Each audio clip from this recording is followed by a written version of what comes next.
It's Down to Business with Jack Miller. Forget what they teach you in school. This is real life, not Wall Street, but Main Street. A real show on what's really involved with starting and running a business with all the ups and downs. Our guests will answer your questions and provide you with valuable information. Stay tuned and join in the conversation. I want to introduce our guest now. Wanda, could you patch Ron in? He's been here all along. Ron, how are you? Very good. Good day to you. Thank you. Good day to you. First, I want to introduce you to the audience. On the phone, ladies and gentlemen, we have Ron Fieldstone, who is an attorney at Aaronstein and Lair in Miami. Ron's resume, Ron, I hope I'm not making you blush, is literally 4 or 5 pages long of unbelievably terrific accomplishments. And I consider it a pleasure, and I'm really lucky to be able to have you on the show today. I have a ton of questions for you on your area of expertise, which is, you have a lot of areas, corporate and securities law and taxation, but we're going to focus today on EB-5 because I'm fascinated by it, and I think a lot of people should be, especially in the real estate world. So, Ron, thank you again for taking the time. I know how busy you are to be on the show.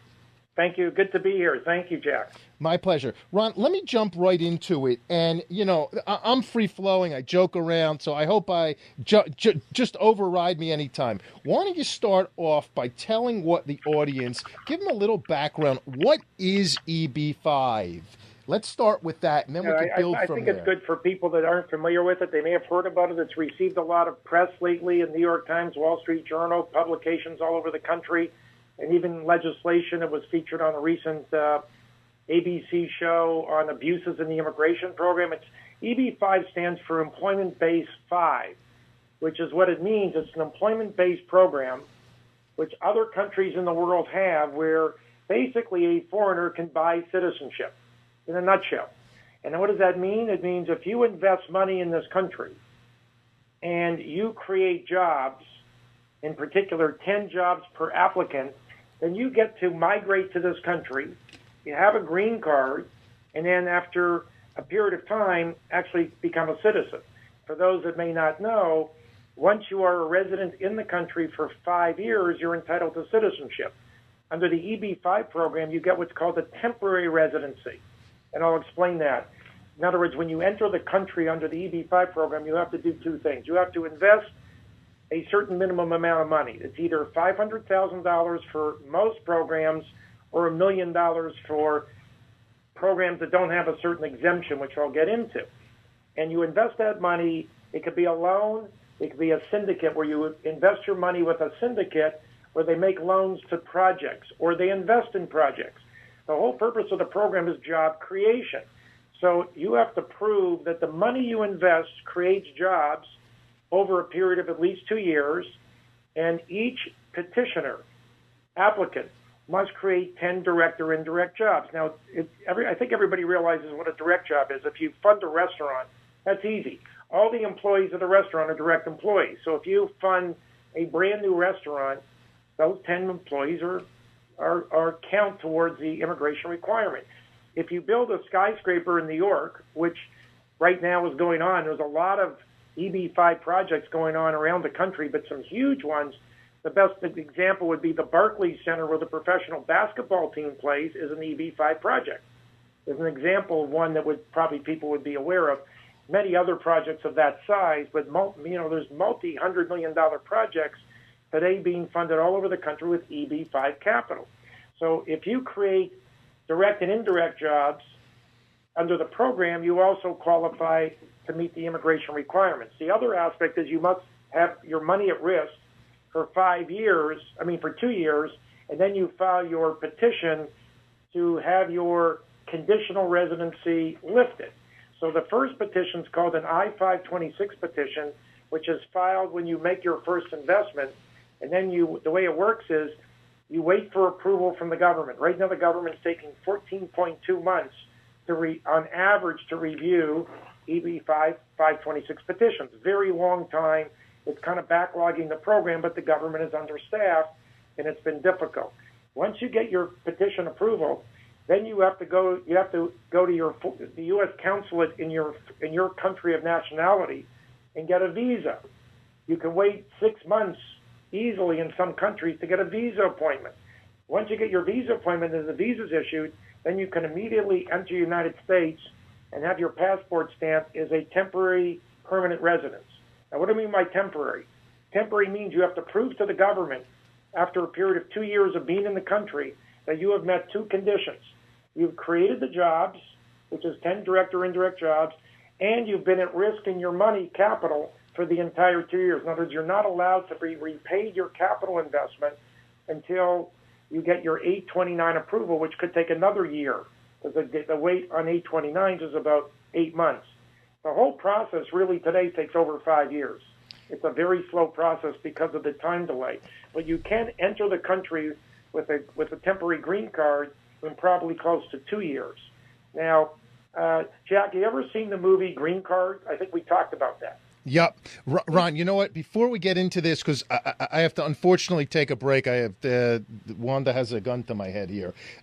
Actually, I shouldn't say that. She has a lollipop and it's kindly encouraging. But when we get back, so we understand that, I think the listener understands this is a way for foreign nationals to get in the country, get citizenship through investment in the country. I want to talk about the sponsors and the real estate developers, what's in it for them, and why this is, I think it's like it feels like it's the way to raise capital now. So just bear with us for a couple minutes. We've got to get a couple commercials in, then we'll be back. Thanks, Ron. And thanks, audience. Stay tuned. We will be back in, I think, about 2 minutes. Thank you. Don't turn that dial. We'll be right back. Does your company need financing to help with cash flow? Geld Financial Corporation has been in business since 1989, knows the financing that businesses need to succeed in today's competitive environment. Geld offers a wide array of programs such as accounts receivable, factoring, asset-based lines of credit, commercial real estate purchase and refinance financing, and bridge loans. Call us right now at 561-221-0900 to learn if you qualify. Geld Financial understands that every business is in a unique situation which requires a unique solution. We pride ourselves in thinking outside the box to secure even the most difficult financing. Call us right now at 561-221-0900 or visit us at geltfinancial.com. That's geltfinancial.com. Are you tired of dealing with invasive and unreliable banks or brokers who charge large amounts of upfront fees and never deliver on their promises? Geld Financial Corporation, in business since 1989, offers a stated income mortgage loan for non-owner occupied residential and commercial real estate investors. For purchases, refinances, and yes, cash out refinances, call Geld Financial at 561-221-0900. That's 561-221-0900. Our stated income loan program does not require tax returns. Due to the light documentation, we can offer quick closings and approvals usually within 1 day. This program is a 30-year term with no balloon payment, with loans amounts from $100,000 all the way up to $5 million. Call Gelt at 561-221-0900 or visit us at geltfinancial.com. Did you invest in a non-liquid real estate partnership? Do you want and need liquidity? There's finally an answer. Quick Liquidity is a direct buyer of real estate minority interest and tenants in common investments across the country. To find out if we would buy your non-liquid investment, call us at 561-221-0881 or visit us at quickliquidity.com. That's quickliquidity.com. Hi, this is Jim Freed. Join me for Freed on Business every Thursday here on 880 AM The Biz. Our show is where South Florida's business community comes together to exchange ideas on health and wellness, business tips, the news of the day, and things you can use to help improve your business's profitability on a daily basis. Join me as we move the show to 6 to 7 on Thursdays here on 880 AM The Biz for Freed on Business, brought to you by UHealth and Warren Henry Automotive. Take good care. Welcome back to It's Down to Business with Jack Miller. Hey, everyone. Thanks for staying tuned. And remember, the dial-in number is 305 541-2350. Ron, thanks for being there. Can I jump in and ask you a bunch of questions? Sure, please do. So is this specifically for new construction, or can it be for a non-new construction project? Yeah, very good question. You have to create jobs. So by definition, if you buy an existing building, you're not creating any jobs because you're not employing anybody. So this is not an investment program. This is not an investment program. It's a job creation program through an investment. So the way you create jobs is building things, because construction jobs, both direct and indirect construction jobs, generate a lot of jobs. And also, if you give an example, let's say you assume you build a hotel, well, you're getting two sets of jobs. You have construction jobs to build the building, and then you have operation jobs because you're running a hotel, where if you didn't build the building, you wouldn't be able to employ the people to run the hotel. So you get two sets of jobs. So that's a typical model of an EB-5 program. If you buy an existing hotel, all you've done is make an investment. You've not created any jobs because the jobs already existed. So this is a new job creation program. Now, if you buy in the reverse end, if you buy a building that's empty, that needs to be renovated and upgraded, and you see that quite a bit around the country, the cost of construction to renovate the building and the jobs you create to operate the new business in the building, that will count because you've created new jobs. So you can do what I call value-add deals here. Yes, exactly. Or renovation, which is very common. You'll see a lot of historic buildings around the country being renovated for a totally different use, and you get both construction and operation jobs as a result of that. Gotcha. Now, I know you can go big in literally the hundreds of millions, or and bigger. But what's the small size of this? In other words, if someone's doing a $5-10 million shopping center or an apartment building, is that too small for EB-5? No, I mean there technically is no limit of the smallest EB-5 deal you can do is $500,000, which is a minimum investment for one investor. So I've seen people we've seen foreigners, especially living in Miami, where you have a significant foreign dominance in this society. They come to this country, or they come to Miami or South Florida, and they invest in their own businesses, and then they realize, I want to become an immigrant, and they use their own investment in their own business to migrate. So you don't have to invest in somebody else's business, you can invest in your own. In that situation, the minimum investment typically is $500,000, and if they can show they created 10 jobs by making that investment, they can apply for their own green card for their own business. So there really is no minimum, but generally, most of the EB-5 capital is raised. First of all, I'll note, no surprise, 85% of EB-5 capital last year came from mainland China, for reasons which we can go into. And that money was pooled money that was effectively done in a new entity which would be formed, where the investor capital would be pooled with other investors. That money would be consolidated and loaned to a project. And as you said, some of these are mega projects, hundreds of millions of dollars of EB-5 capital going into the economy, which is obviously a positive, developing projects that may have difficulty being developed otherwise, and creating jobs and providing favorable financing compared to the alternative. So really, that's kind of the gist of the program. So the developer, let's focus on. I want to jump into how you raise the money. The developer here doesn't have to go to China and raise the money. They work through what, agents? That's correct. That's correct. The developer will typically either work through a regional center, which are licensed establishments in the United States that are authorized to sponsor EB-5 programs. So typically a developer that wants to develop a project, or when I say a developer, it doesn't have to be real estate. If you have a manufacturing business and you want to develop a new plant in your area, or if you want to do a restaurant or a hospital or assisted living or healthcare or schools are very popular. It's not just building a building, it's creating an operating business as well. If you want to undertake that, you could go directly to a regional center, and the regional center will then assist you in accessing foreign capital, or you directly, especially in the large projects, may go directly to the foreign capital to raise the money. Now, if you go to China, which is, again, 85% of the capital, you traditionally work through what we call migration agents, which are similar to investment bankers in this country, but geared for the EB-5 industry.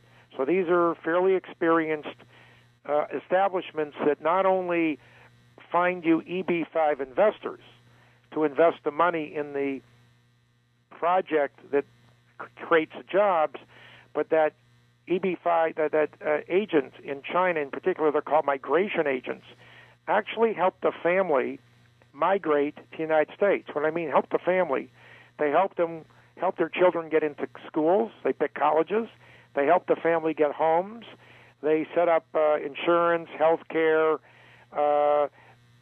whatever the family needs to successfully migrate to this country. So that's a very different service than we would see in the United States, where you don't really see people helping Americans migrate to foreign countries. Gotcha. What kind of leverage? I want to talk about the cost of funds, and let's talk about the cost of funds now, because I read some of your stuff. Why don't we address, or if you could address, what the cost of funds is in terms of what they pay the investors, and then the all-in cost of funds to the investor? Yeah, very good question. Well, obviously the program's been very successful as of recent because of two reasons.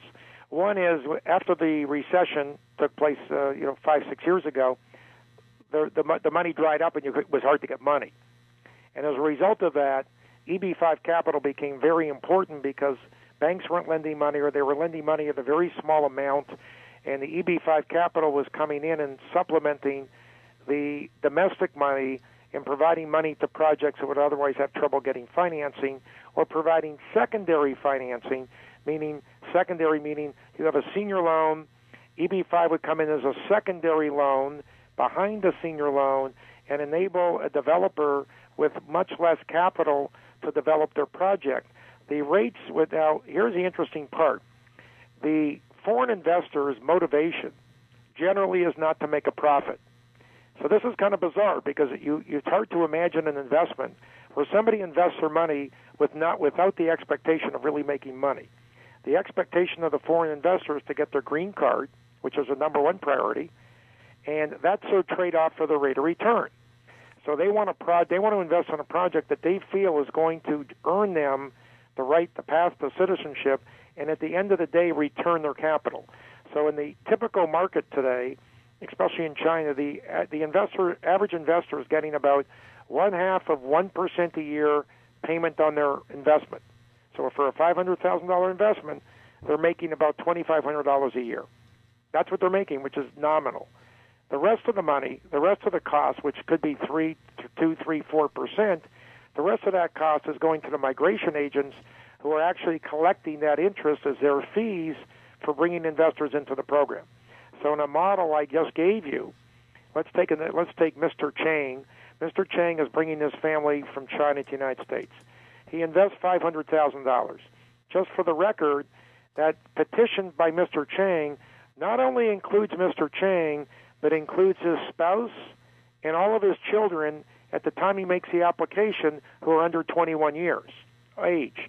So basically, you have a program that can migrate an entire family for a $500,000 investment. So it's not just one person. Oh, really? So the whole family is included in the petition. Oh, I didn't realize that. I actually thought it was $500,000 or $1 million per person. No, it's per family. Oh, wow. That's why the program's so popular. Yeah. So now Mr. Chang is very satisfied to make a very small return on his money and be able to migrate his family to the United States with the expectation he's going to get his green card and get his money back. So the agents in China are making the additional interest. So at the end of the day, I give a range to clients of 4 to 6% all in. I call it all in, is a typical cost of capital in Chinese markets. It could be less. It could be 3%. It could be 7%. But the majority of the deals, the range is typically 4 to 6. Gotcha. So and basically, if you compare that to U.S. source financing on a mezzanine or second mortgage, it's much less, because mezzanine financing or second mortgage financing in the United States on large projects today typically runs, 12 to 15%. So you're still borrowing at a rate that's substantially less than you would pay typically in the United States for a second position. Restrictions on this is much less than a conventional source or a mezz equity deal. The covenants and things of that nature on an EB-5 are much... That's correct. They're usually non-recourse. Yeah. And the covenants are much more generating jobs and making sure the project is protected. but not the the strenuous regulations that would be undertaken by a bank or a financial institution in our country that would I generally have a lot more requirements. Correct. What about leverage? What is the EB-5 going up to in terms of financing? Yeah, very good question. Typically, that depends on the developer. Good question. It used to be in the olden days, I'd say 5-6 years ago, when there weren't many EB-5 projects in the marketplace, the word around the street was you can borrow all your money, virtually 100%. The investors will give you all your money. You have to invest virtually nothing at a very low rate, and that was obviously very attractive but very limited. Since the program is becoming much more vital, the supply of projects is greater than the demand. The supply of projects is more than the money availability. So what you have now is excess projects. So all of a sudden, the agents have become much more little pickier, demanding as to what they're going to make, and as a result, and demanding as to the quality of the projects.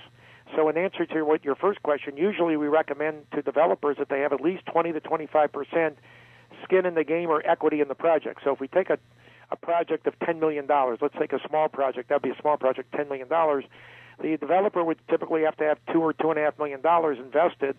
Let's assume the developer gets a first mortgage of $5 million, which is very easy to get a 50% mortgage. Then the EB-5 would come in as a second position for the difference of $2.5 or $3 million. Got it. Ron, at that rate, at 4 or 5%, that's a very good rate for a secondary finance. That's a great deal. Ron, I got a hard break. We got a traffic report. Sure. I shouldn't even have to take it because there's always a lot of traffic in Miami. But stay with us another session. We'll be right back in a few minutes, folks. Thank you. Don't turn that dial. We'll be right back. And now, 880 The Biz traffic. Earlier action on the eastbound Dolphin near the 95 ramps is now over on the shoulder. We're still heavy from around the mall area going all the way past Miami International towards this scene. 95 south, a lot of volume coming down towards the Golden Glades. Local lanes will be heavy after that. Some Pass Express lanes moving fine. Earlier stalled by the 112 Airport Expressway is over to the side. Heavier on the Julia Tuttle Causeway going eastbound towards Miami Beach. Northbound Palmetto still crawling from the Bird Road up to the Dolphin. And action on the off-ramp for Northwest 25th Street. For more traffic, follow us on Twitter at Total Traffic MIA.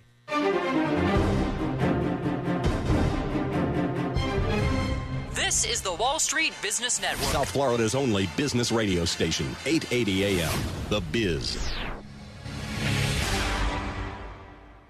That's it. Welcome back to It's Down to Business with Jack Miller. Hey, thanks for staying with us. Ron, you there? Here we go. Hey, Ron, thanks. Did we lose Ron? We'll try and get him back. Okay, I have so many questions for this guy, but we'll get him back in a few minutes. But it seems to me one of the things that I was thinking about when Ron was talking was that other people in other countries are paying to come to this country. It's something that I think we as Americans take for granted way too much. And it just strikes me, and as Ron were talking about it, that we really, I know we complain about our politics and our government, and really we complain about everything. But really, we really do live in a place where everyone wants to come to. So maybe we take ourselves for granted here a little bit too much. When Ron gets back, and this guy is just full of knowledge, I want to have him give out his contact information as well. He's back. Hey, Ron, thank you very much. I apologize for the little problem. It's okay. I have so many questions. I want to. So let me keep jumping in because I literally have tons of questions for you, and time's running short. It seems there's so many advantages to this. It's just unbelievable. Talk to me about locations. You know, I keep reading or the word on the street, which doesn't mean anything, that the port cities, you know, or the metropolis, the New Yorks, the Miamis, the San Franciscos, which isn't a port city. But are deals being done in Middle America on this? Yeah. That's again another very good industry question. It's again, given the fact that this is I call it a China-centric program right now. Not that it's not vital in other countries, but China accounting for 85% of EB-5 capital. Just for the record, the number 2 country in the world is South Korea. They account for 2% of EB-5 capital.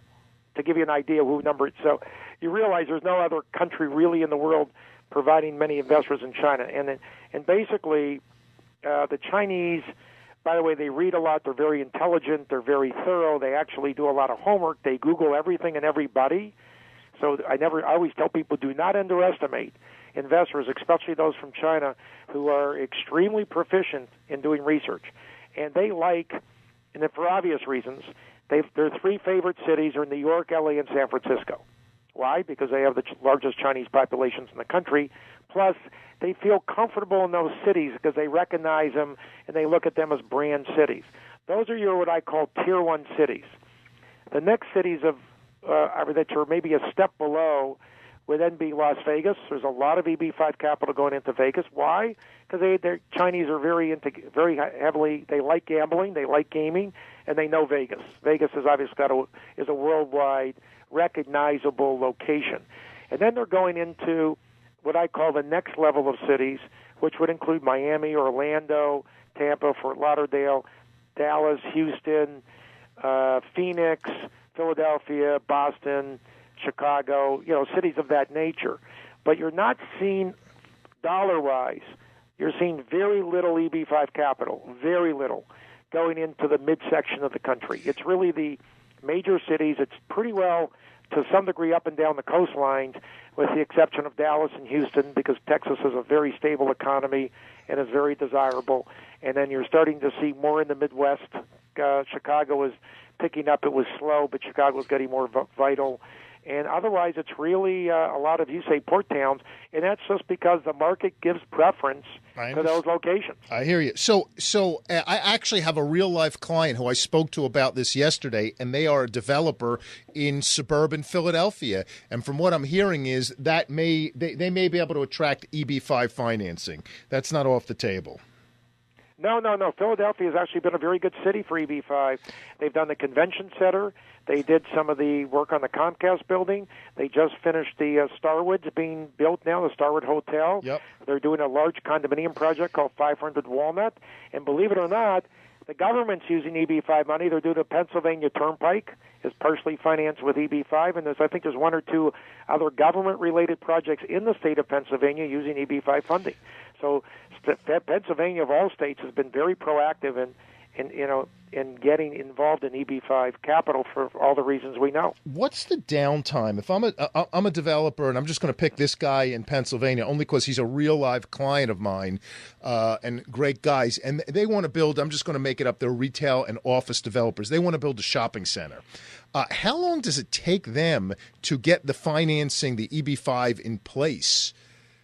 That's probably the biggest negative of the program. It's a process. The first process is you have to prepare all your documents to go to market.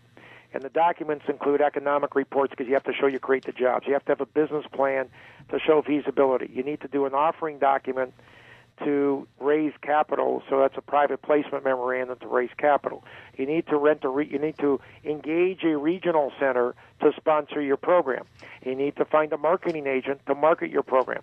So this is a very involved, complex process that could easily take an upfront cost of $100,000 or $150,000 to effectuate. So there's an upfront cost factor to get into the program. Now, if you go to a bank and you do a sizable project, you may still have to spend a lot of money. The bank will require this report, that report, this feasibility appraisals. You'll have to, pay a lot of expenses to the bank. So it may not be that much more expensive, but the EB-5 does require a certain amount of upfront costs to get to the marketplace. Then you have to wait to raise the money. The agents have to raise the money, get it into the account for the money to be lent to the project. So this whole process, we tell people, could easily take anywhere from 6 months to a year to effectuate, maybe even 18 months, depending upon the viability of the marketing agent and how quickly they can effectuate. A lot depends on the size of the project. So the larger projects tend to take longer to fund because they're so massive. But generally, it's not quick money. So it's ideal for transactions that are in the planning process, so they're waiting to get plan approval, where they won't put a shovel in the ground for 6 or 9 months. So the EB-5 program starts raising capital during that time period to fund. A lot of times, too, EB-5 capital comes in midstream. The developer may, what we call bridge finance or advance money to fund the project, and they get reimbursed from EB-5 capital, or get a senior loan and then pay the senior loan down with EB-5 capital as the project gets going. So the timing is flexible, but it's not immediate money. The money's not going to be in 1 or 2 months. It's going to take a minimum of probably 6 months to go through the process, bare minimum, because you have to go to the market, raise the money, have the money come over, have it put in escrow, have it released, and that takes time. But a developer can do a bridge loan deal and sort of refi it out with EB-5? Yes, EB-5 money can be used to pay off a bridge where the bridge was contemplated as part of the EB-5 program. So in other words, if I'm going to use EB-5 capital, I go to market, and you get a bridge loan to fund you in the interim, USCIS has acknowledged that that's acceptable, that the EB-5 repays the bridge loan, and all the jobs that were created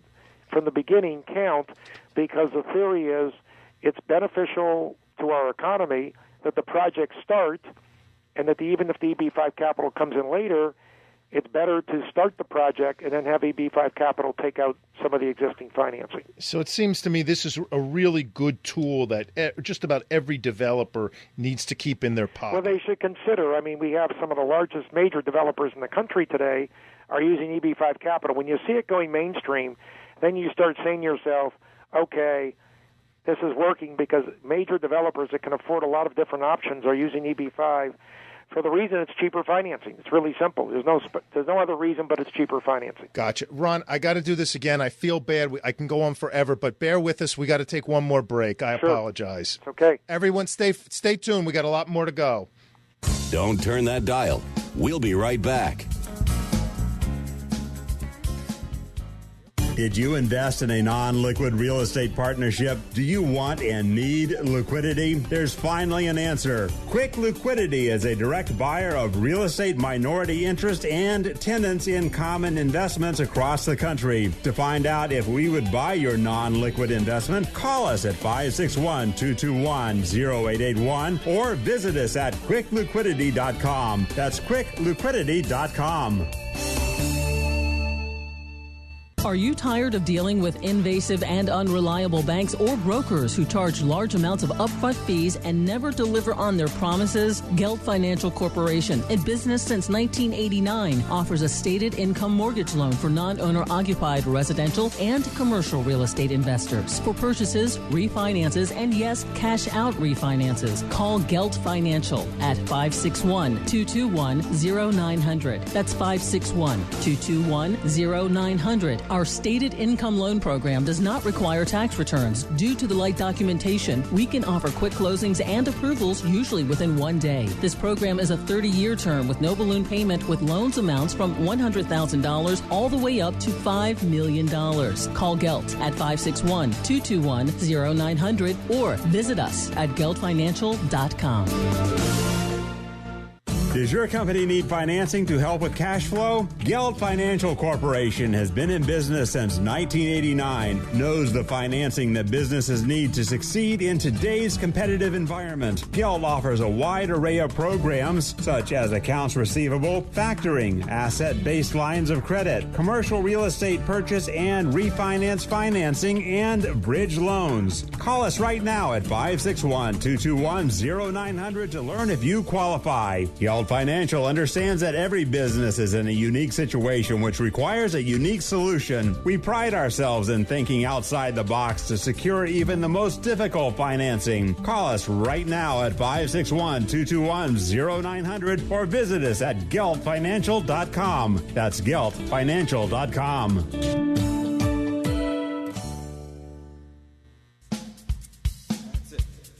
Welcome back to It's Down to Business with Jack Miller.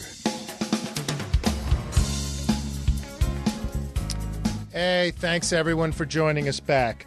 Ron, thanks for hanging in there. I appreciate it. Ron, what did I miss? We only have, unfortunately, the time of the hours marching by. What did I miss? What do you want to tell people who are listening to this? And what did I miss on this important topic? Well, I think you've got the highlights. I think the message is this is not no longer a gimmick or something that you hear about in a loose sense. This is real business. EB-5 Capital's funding over $2 billion of capital a year, creating thousands of jobs. It's by the way, the program is self-sufficient. It's not even a deficit program because it's fee-generated. So USCIS actually operates not at a loss. So this program costs the government no money. And so understand how pro-American this program is, because it brings foreign capital in the country, creates jobs, and needless to say, the foreign migrants who come here pay a lot of taxes because they pay tax on worldwide income. So it's really, you're bringing into our country a fairly self-sufficient element of people that have gone through a very massive screening through USCIS to make sure that they have no background issues that would create concerns. So I think that's important to understand. I think from those people who are looking for potential investors, investments, or financing, the EB-5 is an opportunity to look at if you meet the criteria of creating jobs, new jobs, and sustaining an investment for an extended period of time, as we discussed, probably at least 5 years, and again, not necessarily having to pay any significant rate of return or interest on the amount of funds that either borrowed or contributed. So, again, it's a very interesting model. It's being used by not just large developers, governments, agencies are using it, and it's, again, becoming fairly commonplace in the country. There's a lot of details we haven't discussed about the program, what I can get into, but, again, if you to look at examples around the country of major projects that are using EB-5 capital, it's quite surprising. I know they're talking about, I think it comes up for appropriations in Congress, and they're talking about changing it slightly. And I believe the Homeland Security has chimed in on it. Do you think there'll be any major changes to the program? Yeah, I think we don't. First of all, we don't know. I mean, obviously, we all agree that when you're dealing with Congress, it's unpredictable, especially involving immigration. And unfortunately, EB-5, is an immigration program, and as a result, gets tagged with immigration, and there are a lot of people that are anti-immigration or concerned about immigration. So that, in and of itself, has created a problem for not the renewal of the program. Program's been renewed 11 times, so it's been around quite a while, since 1990.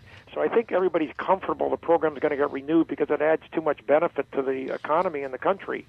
The issue is becoming that the government, some of the agencies of the government, some of the politicians that believe that the program needs to be tightened up as to certain requirements. In particular, they think the minimum investment of $500,000 for a TEA or targeted employment area type project with higher unemployment needs to be increased because there's been no increase since 1990.